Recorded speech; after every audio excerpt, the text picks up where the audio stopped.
마가복음 8장 34절부터 38절까지 돌아가면서 한 절씩 읽겠습니다. 무리와 제자들을 불러 이르시되 누구든지 나를 따라오려거든 자기를 부인하고 자기 십자가를 지고 나를 따를 것이니라.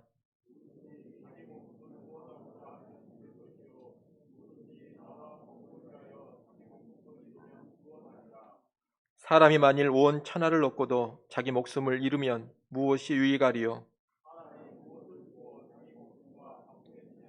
같이 봅니다. 누구든지 이 음란하고 죄 많은 세대에서 나와 내 말을 부끄러워하면 인자도 아버지의 영광으로 거룩한 천사들과 함께 올 때에 그 사람을 부끄러워하리라. 아멘. 몇 차례 말씀드린 것처럼 우리가 보고 있는 마가복음은 크게 세 부분으로 이루어져 있습니다. 첫째는 예수님의 갈릴리 사역입니다. 둘째는 예수님께서 갈릴리에서 예루살렘으로 올라가시는 여행길입니다.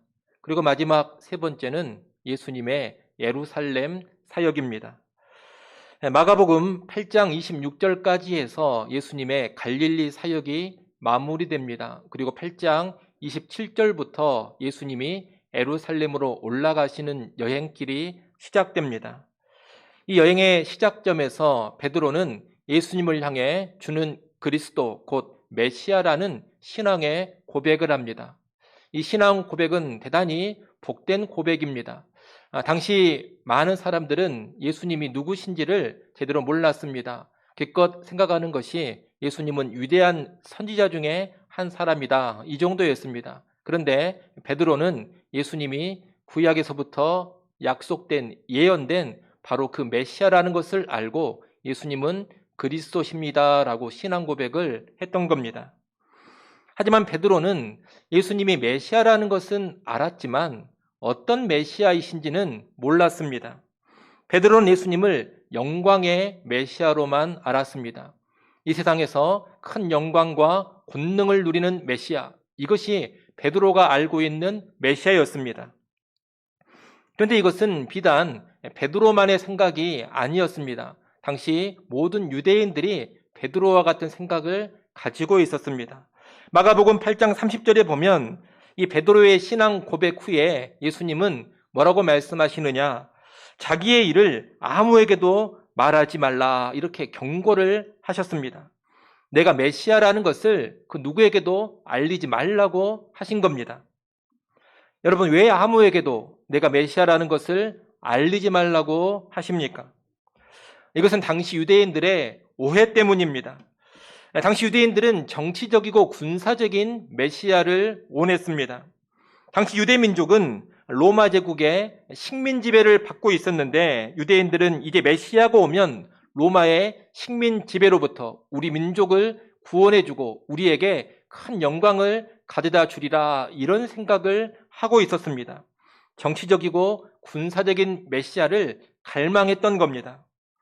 이런 상황에서 예수님이 메시아라는 것이 알려지면 그릇된 군중의 요구가 불일듯 일어날 수가 있습니다.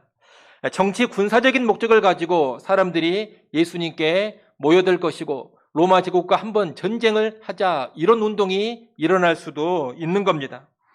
예수님은 메시아에 대한 이런 잘못된 생각들이 분출되는 것을 막으시고자 자기가 메시아라는 것을 알리지 못하게 하신 겁니다. 그리고서 무엇을 가르치시느냐? 구원을 주는 메시아는 고난받고 죽임당하는 메시아라는 것을 가르치십니다. 이 말을 듣고 베드로가 놀라서 팔짝 뜁니다. 절대로 그런 고난의 길, 죽음의 길, 십자가의 길로 가서는 안 된다고 예수님을 붙잡고 항변합니다. 이 예수님은 베드로를 엄히 꾸짖으셨습니다. 그 꾸짖는 장면이 8장 33절에 나오는데 거기 보면 제자들을 보시며 베드로를 꾸짖었다고 합니다. 여러분, 베드로를 꾸짖는데 왜 제자들을 보시면서 꾸짖습니까? 그것은 이 제자들의 생각이 베드로와 똑같았기 때문입니다.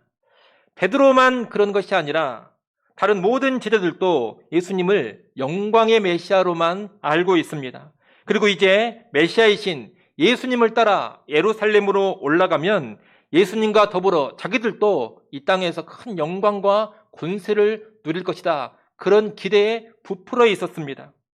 예수님은 제자들이 모두 다 이런 생각에 사로잡혀 있음을 아시고 제자들을 보시며 베드로를 책망하신 겁니다.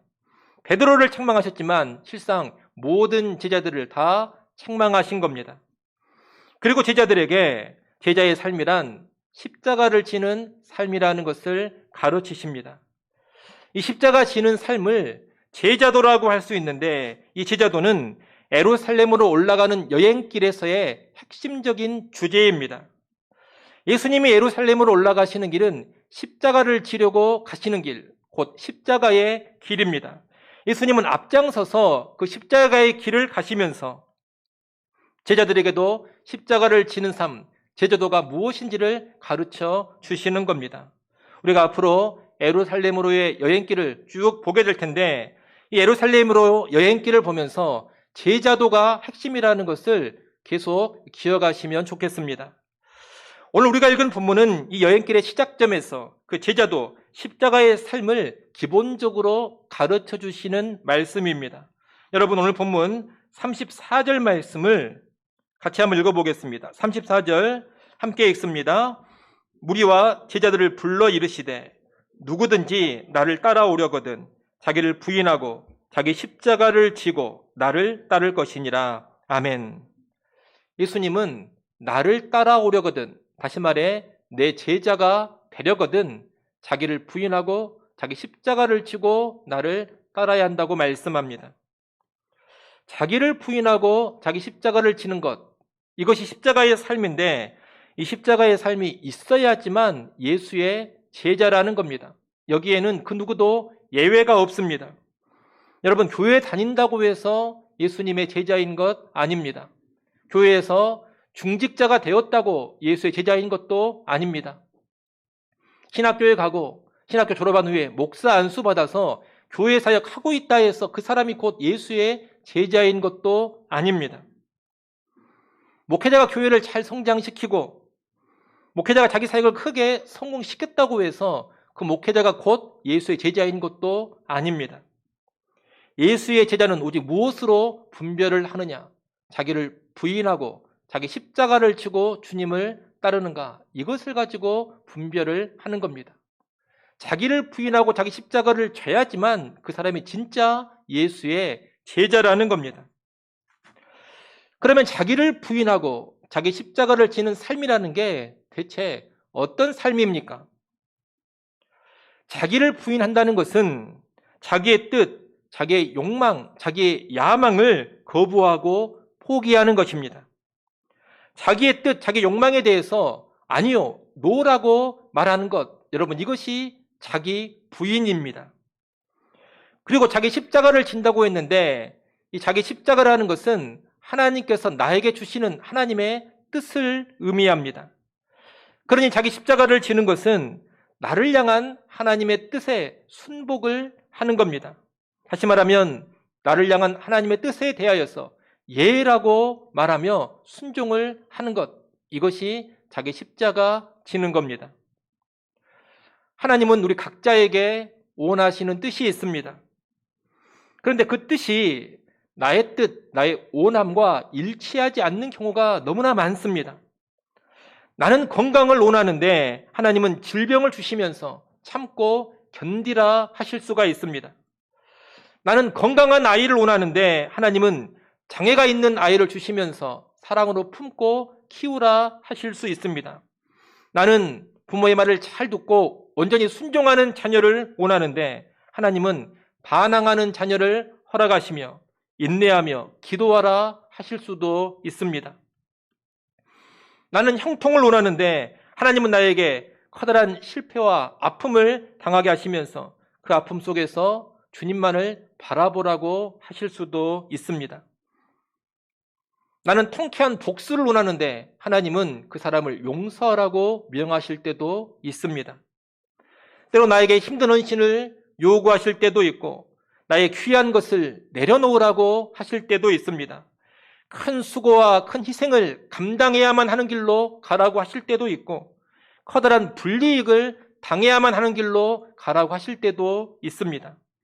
낮고 천한 자리로 가라 하실 때도 있고 내 육체의 생명을 내놓으라고 하실 때도 있습니다.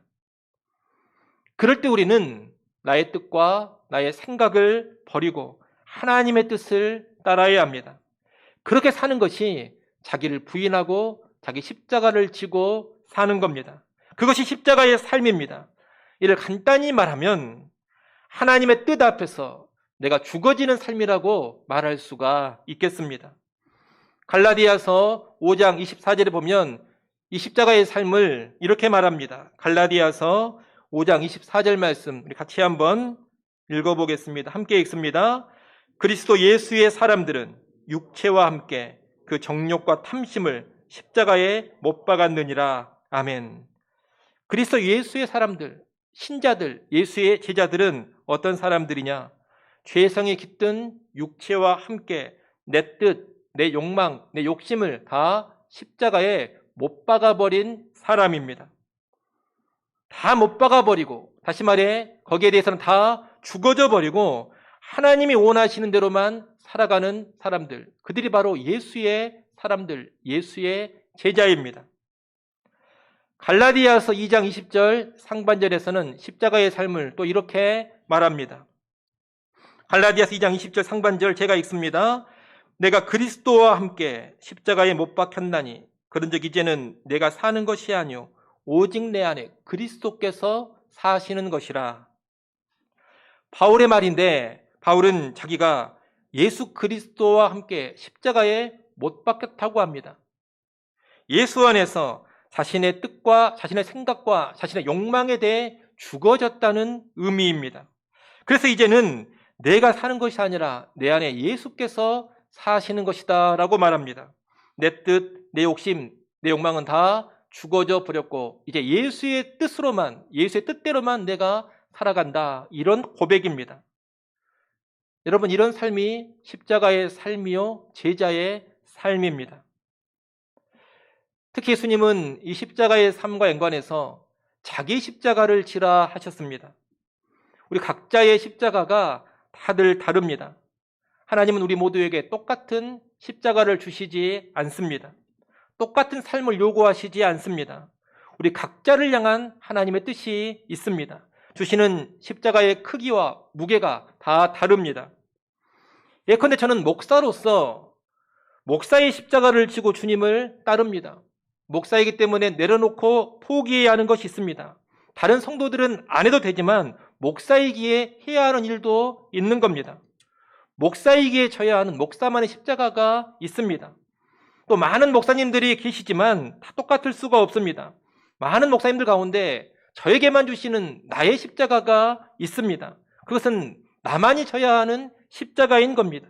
그것을 받아들이고 순종해 가야 합니다. 여러분 역시 여러분의 자리에서 여러분이 져야 할 여러분의 십자가가 있습니다. 목사가 대신 져줄 수 있는 게 아닙니다. 내 남편이 대신 져주고 내 아내가 대신 져줄 수 있는 게 아닙니다. 성숙한 믿음의 사람이 대신 져줄 수 있는 것도 아닙니다. 내게 주신 나의 십자가 내가 지고 가야 하는 겁니다. 여러분의 삶의 자리, 그 삶의 현장에서 하나님이 원하시는 뜻이 분명히 있습니다. 그 뜻을 알고 그 뜻에 민감히 반응해야 합니다. 그 뜻을 받아들이고 순종을 해야 합니다. 하나님께서 다른 사람에게 뭘 요구하시느냐? 다른 사람의 십자가가 뭐냐? 여러분, 그런데 너무 신경 쓰지 마십시오. 저 사람은 편하게 사는데 나는 왜 이렇게 고생스러운 삶을 살아가느냐? 저 집은 참 행복한 것 같은데 우리 집은 왜 이 모양이냐? 저 집 자식은, 저 집 남편은, 저 집 아내는 저렇게 좋아 보이는데 내 남편, 내 아내, 내 자식은 왜 이 모양이냐? 여러분, 그런 생각에 사로잡히지 마십시오. 남들 보지 마시고 지금 나에게 요구하시는 하나님의 뜻을 알고 나를 향한 그 뜻에 순종하면 되는 것이고 내게 주신 십자가를 지는데 집중을 해야 하는 겁니다. 여러분, 오늘 여러분에게 원하시는 하나님의 뜻은 무엇입니까? 여러분이 지고 가야 될 여러분의 십자가는 무엇입니까? 내게 주신 나의 십자가는 대체 어떤 겁니까? 여러분, 그것을 거부하지 않기를 바랍니다. 그것이 내 마음에 들지 않고 내 뜻, 내 원함에 일치하지 않는 것이라더라도 자기를 부인하고 그 십자가를 지시고 주님을 따라가십시오. 그럴 때 우리는 진정한 예수의 제자가 될 겁니다. 예수님은 이렇게 34절에서 십자가의 삶을 말씀하시고서 바로 이어 이런 십자가의 삶을 살아야 하는 이유를 설명해 주십니다. 35절로 38절이 바로 그 이유입니다. 우리말 번역에는 나오지 않았습니다만 헬라어 원문으로 보면 35절 앞에 또 36절 앞에 그리고 38절 앞에 각각 왜냐하면이라는 단어가 있습니다. 십자가의 삶을 살아야 할 이유가 바로 35절, 36, 37절 또 38절인 겁니다. 왜 자기를 부인하고 십자가 지는 삶을 살아야 하느냐? 35절에 따르면 자기 목숨을 구원하고자 하면 잃을 것이요 자기 목숨을 잃으면 구원하기 때문입니다. 여러분, 자기를 부인하고 십자가를 지는 길은 죽어지는 길입니다. 그런데 내가 죽기가 싫어서 자기 부인하고 십자가 지는 삶을 포기해 버린다면 영원한 생명을 잃어버립니다. 그러나 기꺼이 죽어지면서 자기 십자가를 진다면 영원한 생명을 얻게 됩니다. 한마디로 살려고 하면 죽고 죽으면 오히려 살게 됩니다. 그러기에 내가 죽어지는 십자가의 길로 가야 하는 겁니다. 36절에서는 사람이 온 천하를 놓고도 자기 목숨을 잃으면 아무 유익이 없기 때문이라고 합니다. 생명이라는 것은 정말로 귀합니다. 온 천하를 얻는다고 한들 생명을 잃어버리면 무슨 유익이 있겠습니까? 세상 그 누가 자기 목숨을 다른 것과 바꾸겠습니까? 육체의 생명도 이렇게 귀할진데 하물며 영원한 생명, 영생은 얼마나 더 귀하겠습니까? 영원한 생명을 위해서라면 온 천하도 그 무엇이라도 내려놓을 수 있어야 하는 겁니다. 이렇게 생명, 특히 영원한 생명은 온 천하보다 귀하기 때문에 그 생명을 얻는 십자가의 길로 우리는 모든 것을 내려놓고 기꺼이 가야 하는 겁니다. 39절에서는 이 음란하고 죄 많은 세대에서 예수님과 예수님 말씀을 부끄러워하면 예수님이 영광 중에 재림하시는 그날 수치를 당하기 때문이라고 합니다. 음란하고 죄 많은 세상이라 했는데 여기서 음란이라는 것은 성적인 부도덕을 말하는 게 아닙니다.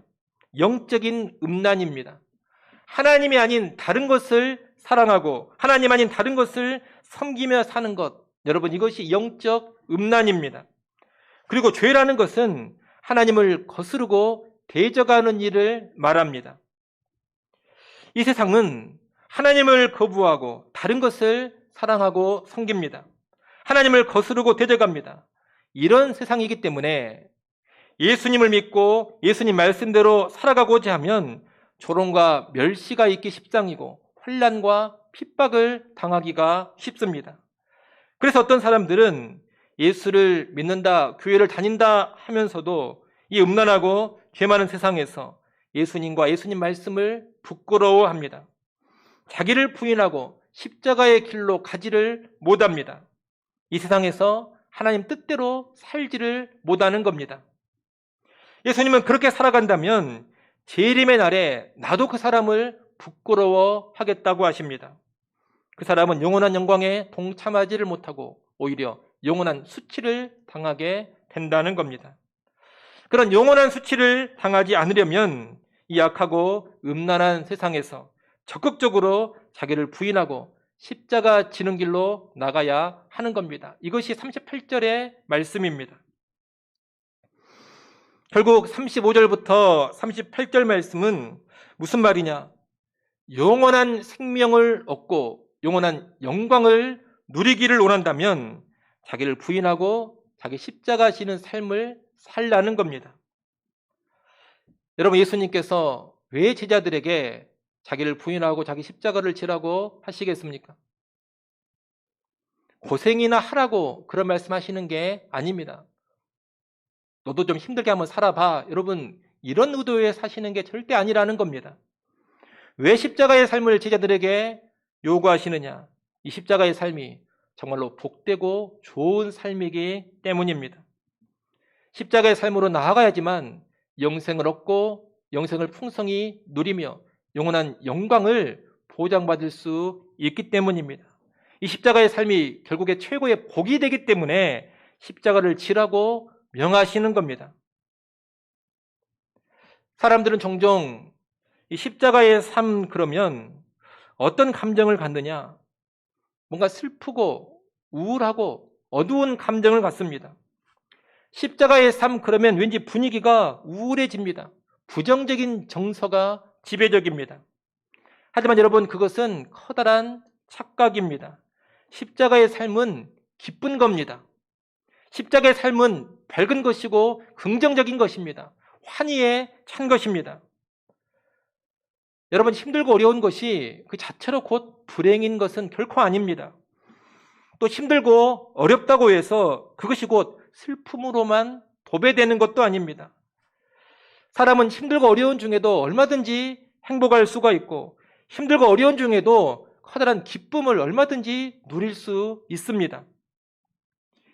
이 십자가의 삶은 분명히 힘들고 어려운 면이 있습니다. 내적 갈등도 있고 심한 고뇌도 있습니다. 그러나 그것이 곧 불행은 아닙니다. 그것이 곧 슬픔으로만 다 나가는 것도 아닙니다. 오히려 그것이 행복이 될 수 있고 기쁨이 될 수 있는 겁니다. 35절로 38절에서 예수님이 말씀하신 것처럼 십자가의 삶에는 큰 복이 있고 큰 영광이 있음을 안다면 그 십자가의 삶 가운데서도 얼마든지 기뻐하고 즐거워할 수가 있는 겁니다. 여러분, 예수님을 보십시오. 이 십자가를 앞두신 예수님께는 분명히 자기 부인이라는 힘든 모습이 있었습니다. 커다란 고뇌가 있었습니다. 여러분 잘 아시는 겟세마네 동산의 기도가 그것을 잘 보여주지 않습니까? 아주 커다란 고뇌가 분명히 있었습니다. 하지만 그것이 십자가 앞에 예수님 모습의 전부가 절대 아닙니다. 예수님의 더 주된 정서는 무엇이었느냐? 기쁨이었습니다. 요한복음 15장 11절 말씀을 한번 보겠습니다. 요한복음 15장 11절 말씀 우리 같이 한번 읽겠습니다. 함께 읽습니다. 내가 이것을 너희에게 이름은 내 기쁨이 너희 안에 있어 너희 기쁨을 충만하게 하려 함이니라. 아멘. 바로 이어서 요한복음 17장 13절 말씀도 보겠습니다. 요한복음 17장 13절 함께 읽습니다. 지금 내가 아버지께로 가오니 내가 세상에서 이 말을 하옵는 것은 그들로 내 기쁨을 그들 안에 충만히 가지게 하려 함이니이다. 아멘. 여러분, 지금 예수님이 요한복음 15장 17장에서 하시는 말씀은 십자가를 바로 앞에 두고 하시는 말씀입니다. 십자가 지식이 바로 전날 밤의 말씀이라는 겁니다. 그런데 뭐라고 하십니까? 내 기쁨이 너희 안에 있어 너희 기쁨을 충만하게 하려 합니다. 내 기쁨을 그들 안에 충만히 가지게 하려 함이니이다. 여러분, 이렇게 말씀합니다. 예수님은 계속해서 뭘 말씀합니까? 기쁨을 말씀합니다. 이 기쁨은 하나님의 뜻에 순종하는 기쁨이요 장래의 영광을 위해 십자가를 지는 기쁨입니다. 십자가를 앞두고 있지만 예수님이 우울하시지 않습니다. 기쁨이 있습니다. 그리고 제자들에게도 자신이 가지고 있는 이런 기쁨이 충만히 있기를 원하십니다. 그러니 예수님의 제자들이 자기 십자가를 지고 주님을 따를 때 어떤 정서를 가지고 있어야 하느냐? 여러분, 기쁨의 정서를 가지고 있어야 합니다. 어설픈 기쁨이 아니라 충만한 기쁨이 있어야 합니다. 후에 보면 이 예수님의 제자들은 정말로 십자가를 지면서 충만한 기쁨을 보여줍니다. 사도행전 5장에 보면 예루살렘의 종교 지도자들은 예수님의 제자인 사도들에게 예수의 부활을 전하지 말라고 엄포를 놓았습니다. 하지만 사도들은 하나님의 뜻에 순종하여 예수의 부활을 계속해서 증거했습니다. 그로 인해 사도들이 체포되어서 채찍질을 당합니다. 이때 사도들은 어떤 반응을 보이느냐? 사도행전 5장 40절, 41절 말씀을 한번 보십시오. 사도행전 5장 40절, 41절 말씀 같이 읽습니다. 그들이 옳게 여겨 사도들을 불러들여 채찍질하며 예수의 이름으로 말하는 것을 금하고 놓으니 사도들은 그 이름을 위하여 능력받는 일에 합당한 자로 여기심을 기뻐하면서 공회 앞을 떠나니라. 여러분, 예수님의 제자인 사도들이 채찍질을 당했습니다. 매를 맞은 겁니다. 근데 어떤 반응을 보입니까? 매 맞고 아프니까 우울해졌습니까? 침체에 빠졌습니까? 강력한 권력을 가진 종교 지도자들이 협박을 하고 엄포를 놓고 있으니 위축되었습니까? 그러지 않았습니다. 예수의 이름을 위해 능력받는 일에 합당한 자로 여기심을 기뻐하면서 공회 앞을 떠났다고 합니다. 우리가 예수님처럼 능력을 받는구나. 하나님이 우리를 예수님처럼 능력받는 일에 세워주시는구나. 아무나 주를 위해 능력받지 못할 텐데 우리를 능력받기에 합당한 자로 여겨주셨구나. 주와 함께 고난을 받으면 주와 함께 영광을 누리는데 이 얼마나 기쁘고 복된 일이냐. 여러분, 이러면서 기뻐했다는 겁니다. 사도행전 7장으로 가면 스데반 집사님의 순교 장면이 나옵니다. 여러분도 그 장면을 잘 아실 겁니다. 불에 맞아 육체의 생명을 잃어갑니다. 그때 스데반 집사님이 우울해합니까? 깊은 침체에 빠져 있었습니까? 어두운 장면으로 보이십니까? 절대로 그렇지 않습니다. 우리가 그 장면을 읽어보면 얼마나 환희에 찬 장면인지 모릅니다. 순교하는 십자가의 자리에서 스데반 집사님은 커다란 기쁨과 환희를 느낍니다. 사도행전 16장으로 가면 빌립보 감옥에 갇혔던 바울과 실라의 모습도 나옵니다. 그들은 하나님 말씀에 순종해서 복음을 전하기 위해 빌립보라는 도시로 갔습니다. 빌립보에서 복음을 전하다가 빌립보 관원들에게 체포되어서 매를 맞고 감옥에 갇혀 발이 착고에 채워졌습니다. 십자가를 진 겁니다. 그런데 그때 바울과 실라가 어떤 반응을 보입니까? 그들은 매 맞고 갇혀있던 빌립보 감옥에서 기도하고 하나님을 찬송했습니다. 조용히 찬송한 것도 아닙니다. 주변 죄수들이 다 들을 정도로 큰 목소리로 하나님을 찬송했습니다. 왜 그토록 크게 하나님을 찬송했습니까? 하나님, 우리를 그리스도의 고난에 동참케 하시니 감사합니다. 이 고난 중에도 함께 하시니 감사합니다. 이 고난을 통해서 하나님이 이루실 일이 기대가 됩니다. 고난이 영광입니다. 이런 심령으로 큰 목소리로 찬송하지 않았겠습니까? 후에 이 바울이 빌립보 교회에 보낸 편지가 빌립보서입니다.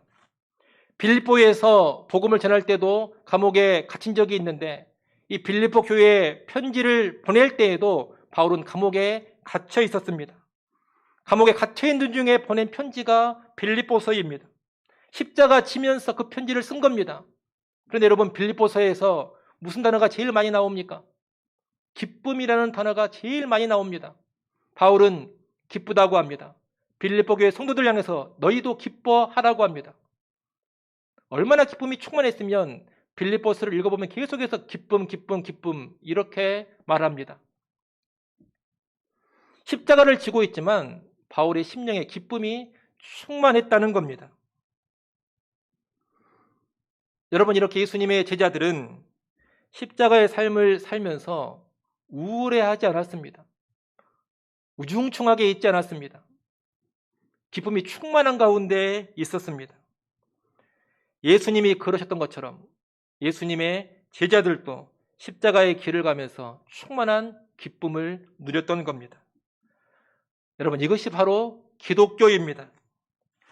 우리는 세상사가 잘 되는 것, 인생의 삶이 편안하고 안락한 것, 이런 것만 가지고 기뻐하는 사람들이 아닙니다. 그런 것 없다고 우울해지고 어두워지고 침체에 빠지는 사람들 아닙니다. 인생사가 고생스럽고 힘들고 어려운 일 많이 겪는다고 축 처져서 살아가는 사람들 아닙니다. 우리는 영생의 복과 영원한 영광으로 인해서 기뻐하는 사람들입니다. 영생의 복과 영원한 영광이 십자가를 통해 주어짐을 알기 때문에 십자가의 삶 가운데 크게 기뻐하고 즐거워하는 사람들입니다. 그것이 기독교 신앙이고 그 신앙의 소유자가 바로 예수의 제자들입니다. 여러분, 그런 신앙을 오늘 여러분이 보여줄 수 있기를 바랍니다. 우리가 세상 사람과 똑같은 것으로 기뻐하고 똑같은 것을 슬퍼한다면 다를 게 뭐가 있겠습니까? 세상 사람들과 똑같이 일이 잘 풀리면 얼굴이 환해졌다가 일이 좀 막히면 얼굴이 금방 어두워져 버리면 대체 예수 믿는 다른 점이 뭡니까? 편하게 지낼 때에는 희낙낙하다가 힘들어지면 바로 우거지상 되어버리면 예수 믿는 차이점이 대체 무엇입니까? 다를 게 하나도 없는 겁니다. 그런 우리를 보면서 세상이 무슨 매력을 느끼겠습니까?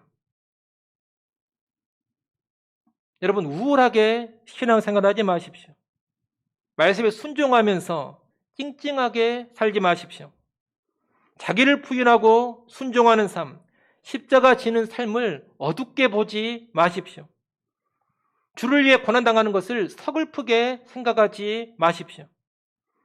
우리가 말씀대로 살고 있다면 언제나 기뻐하고 즐거워해야 합니다. 예수 믿는 삶, 순종하는 삶, 자기를 부인하고 십자가 지는 삶은 너무나도 좋은 겁니다. 영생을 얻고 누리는 삶입니다. 영원한 영광을 누리는 삶입니다. 그것을 알고 기뻐하고 즐거워하십시오. 십자가가 무거울수록 더 큰 영광이 있습니다. 신앙생활 중에 당하는 환난과 시련이 클수록 더 연단될 것이고 더 성숙해질 것이고 더 큰 영광과 더 큰 상급을 받아 누릴 겁니다. 그러니 얼마나 기쁘고 즐겁습니까?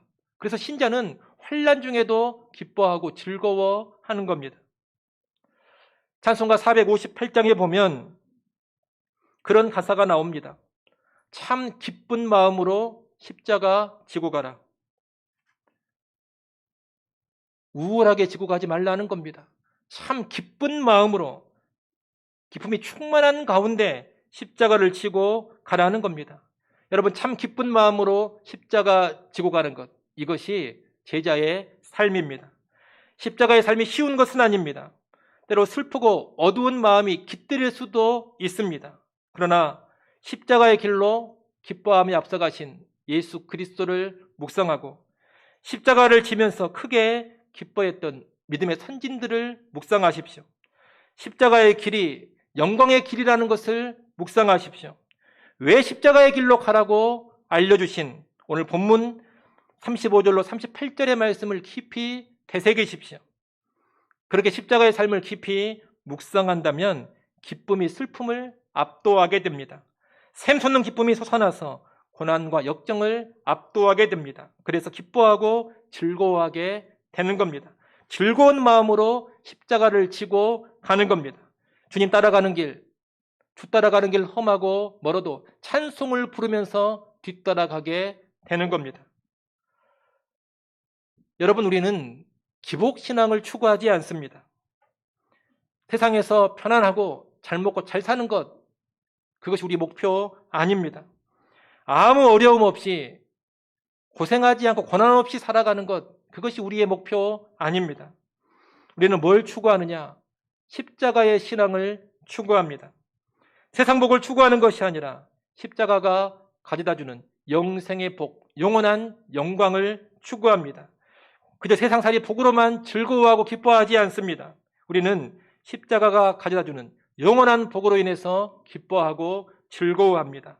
여러분, 이것이 기독교 신앙입니다. 이를 꼭 기억하시고 자기를 부인하고 십자가 지고 살아가면서 샘솟는 기쁨 누리는 우리 모두가 될 수 있기를 간절히 축원합니다. 기도하겠습니다.